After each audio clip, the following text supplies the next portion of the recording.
नमस्कार. ऐका, कामिका एकादशी बद्दल माहिती. एका गावामध्ये एक वीर शास्त्रीय राहत होता.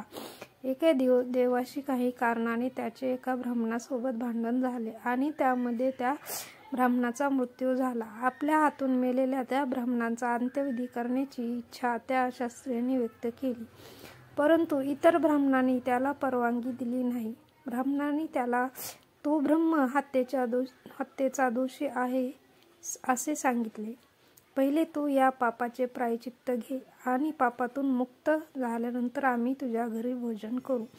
यावर त्या शास्त्रीयाने या पापातून मुक्त होण्याचा उपाय विचारला. तेव्हा ब्राह्मणाने सांगितले की आषाढ मासातील कृष्ण पक्षातील एकादशीला भक्तिभावाने श्री विष्णूचे पूजन आणि व्रत करून ब्राह्मणांना अन्नदान दक्षिणा देऊन आशीर्वाद प्राप्त केल्यानंतर तुला या पापातून मुक्ती मिळेल.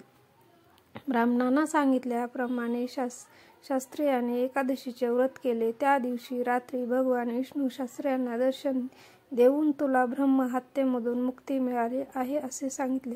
अशा प्रकारे कामिका एकादशीचे व्रत केल्यामुळे शास्त्रीयाला पापातून